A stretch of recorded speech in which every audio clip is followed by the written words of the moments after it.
Oh, voilà mes vieilles photos de classe. Waouh, ça me rajeunit pas tout ça. Ma classe de CM1. Si j'aime l'histoire, c'est bien grâce à Madame Polanski. Mais je crois que mes camarades n'étaient pas particulièrement fans. Chaque vendredi, en classe de CM1, des dizaines d'enfants se sont vus raccourcir leur récréation. Ils avaient prévu une grande partie de foot, et même s'ils l'avaient averti, à la fin du cours d'histoire, le petit Émile avait posé la question fatale.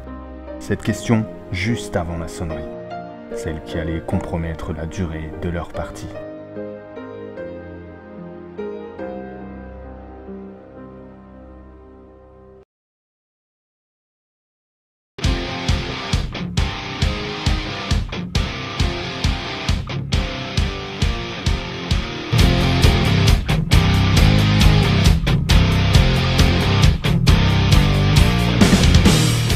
Mes chers amis, bien le bonjour.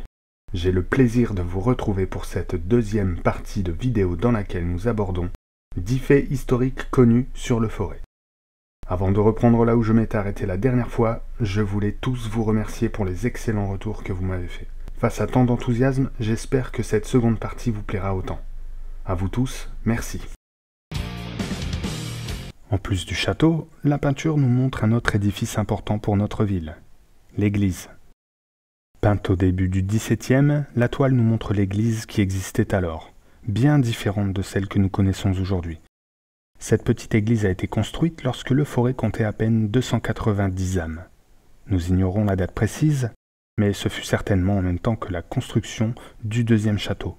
Le premier château détruit emporta avec lui sa chapelle seigneuriale, notre première église. Celle que nous voyons ici devait ressembler à ça. Voici l'église de Tourmigny. Elle lui ressemble énormément, mais elle est quand même différente.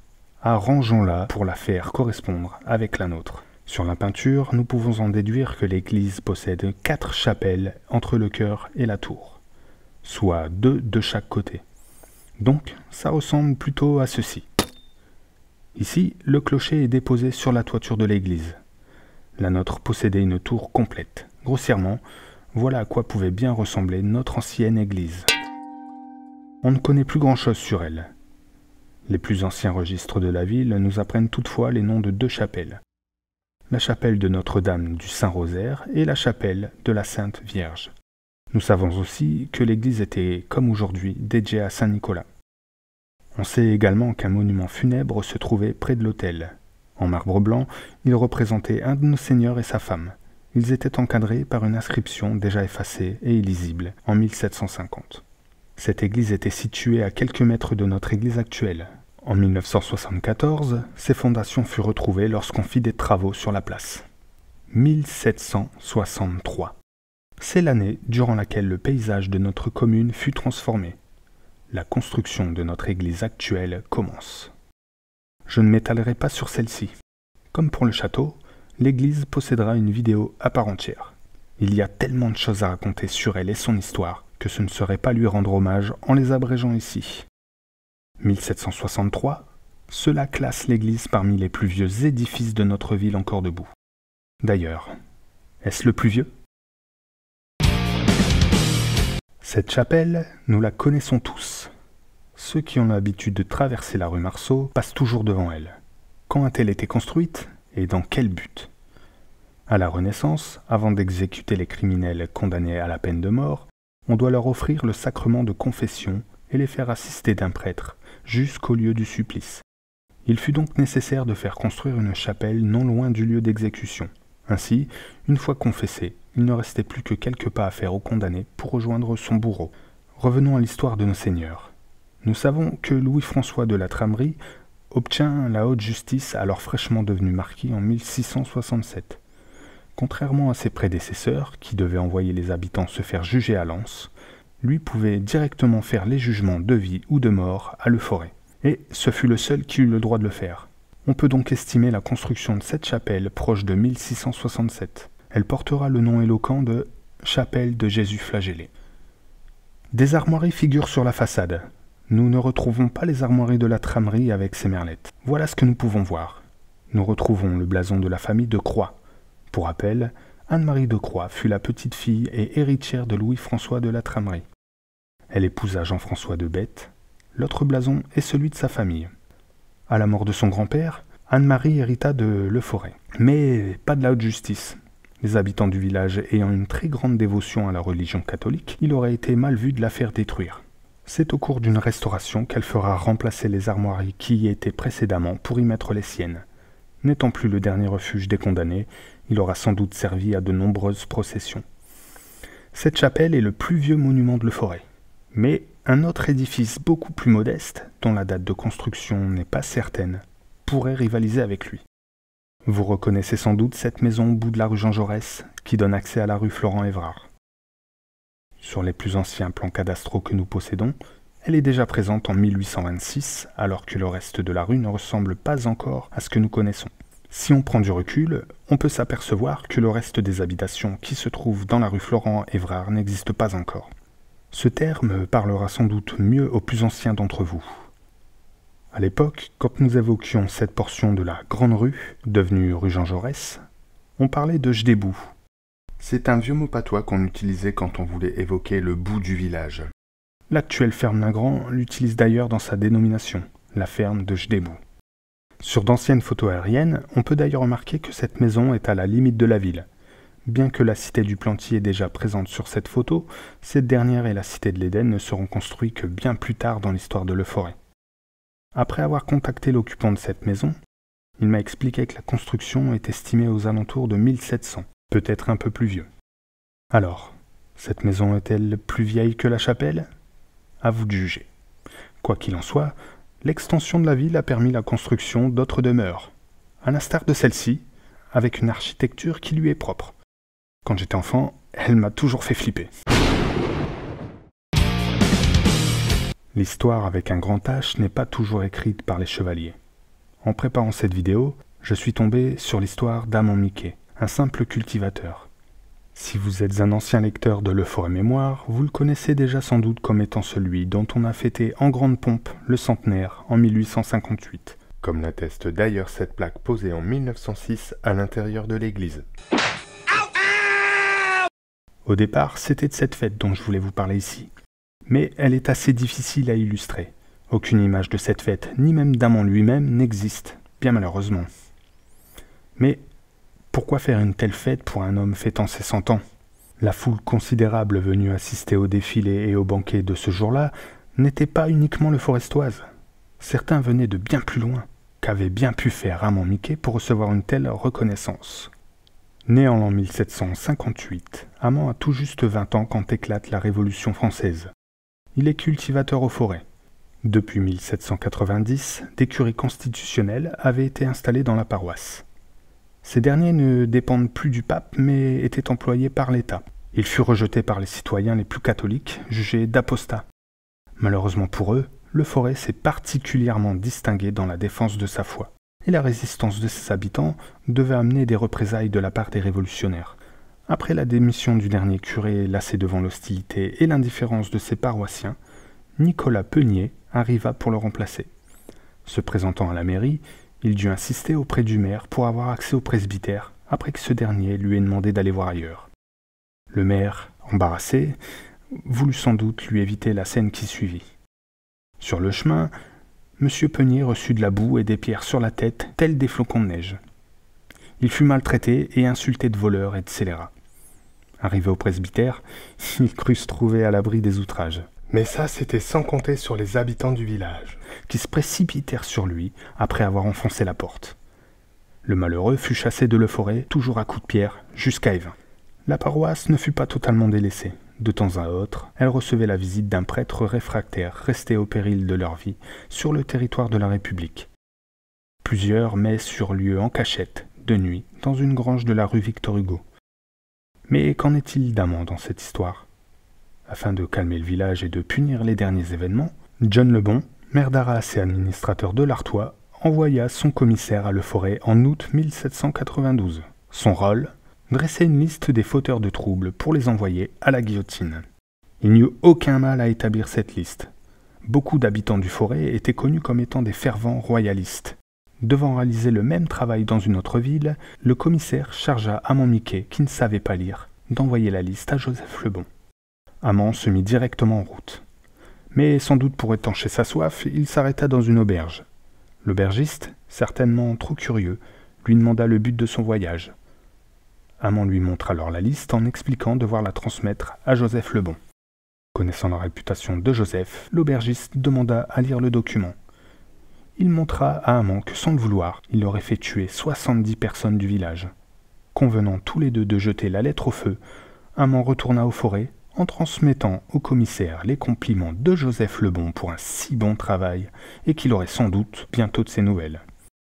Voilà comment Amand est devenu, bien malgré lui, un héros dans le village en sauvant autant de personnes. Et qui sait, un de vos ancêtres se trouvait peut-être inscrit sur cette liste. Après l'histoire de nos seigneurs, voici l'autre gros morceau de cette vidéo.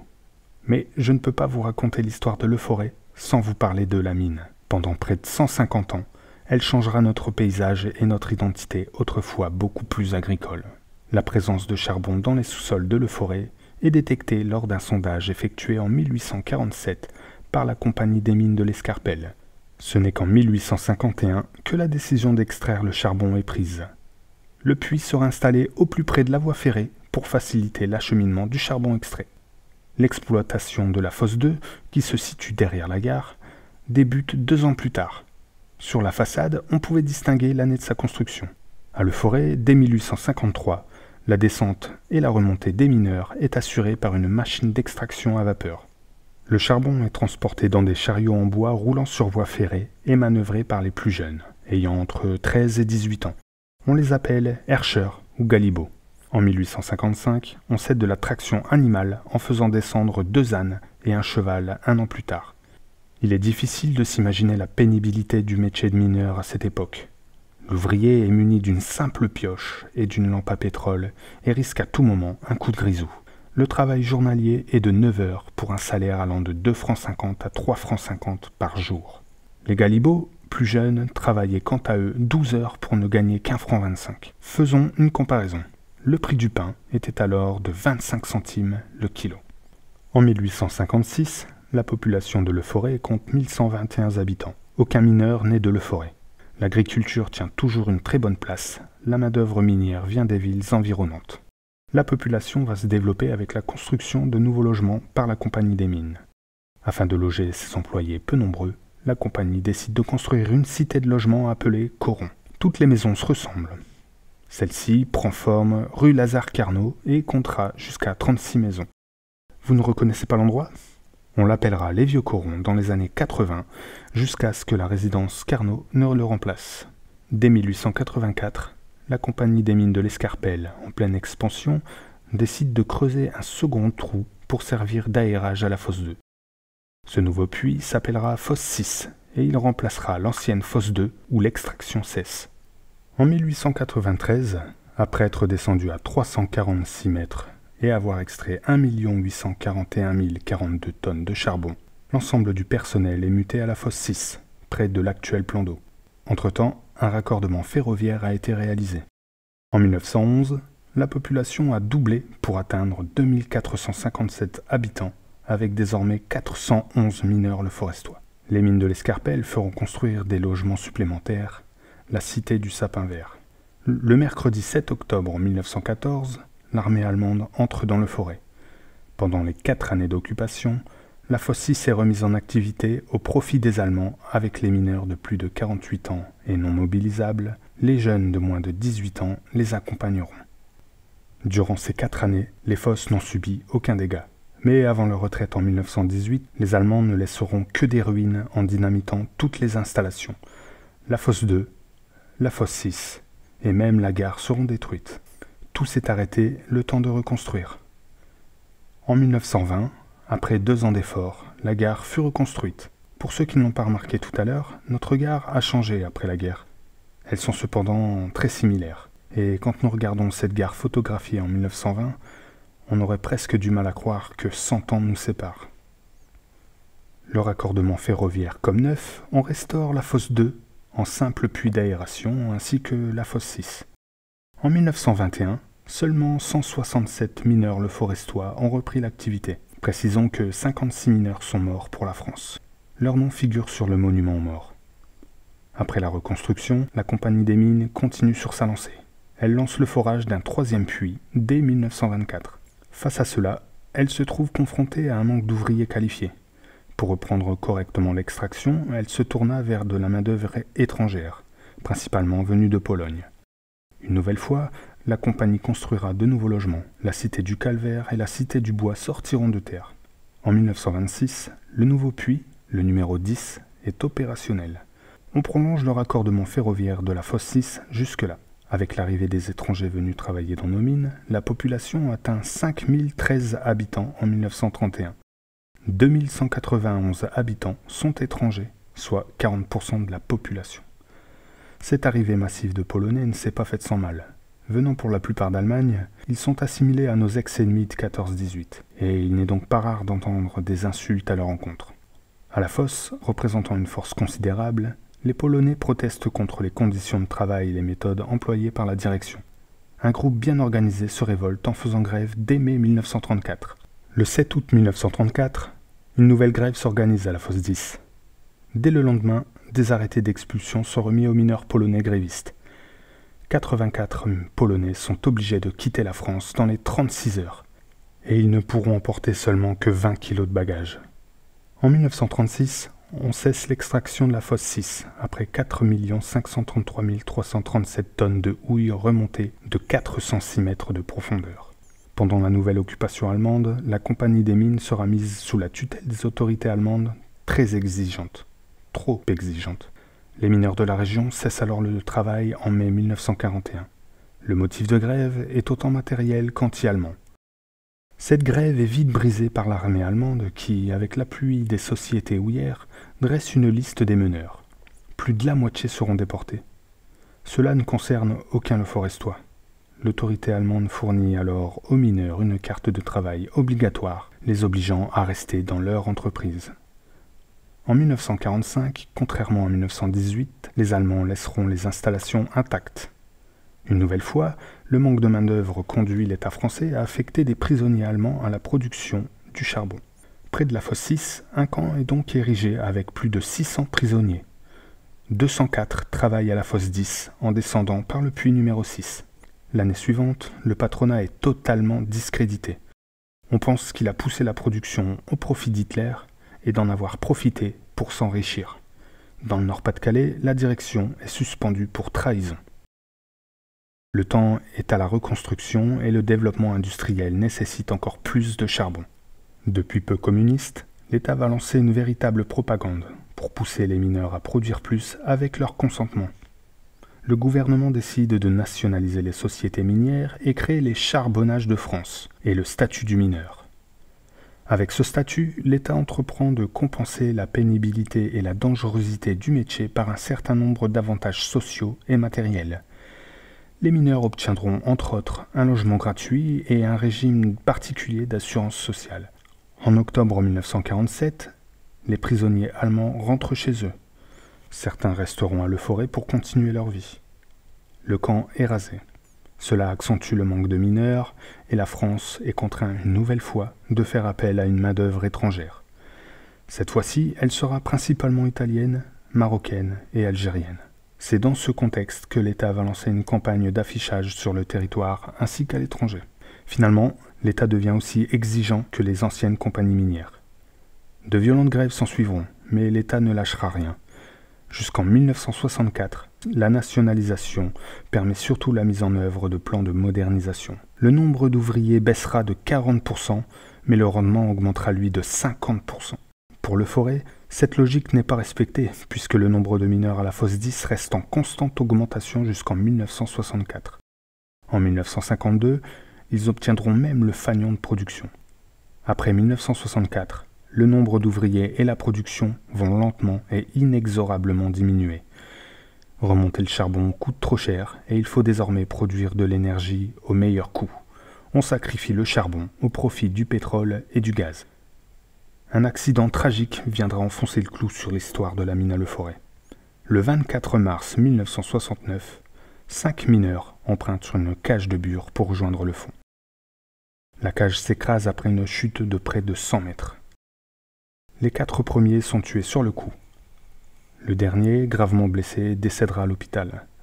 La terrible nouvelle se répand alors très vite dans les cités et tous accourent sur le carreau de la fosse 10.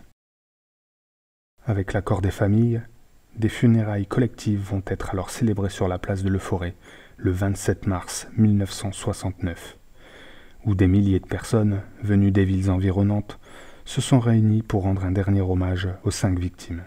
Dans un devoir de mémoire, 50 ans plus tard, un nouvel hommage leur a été rendu.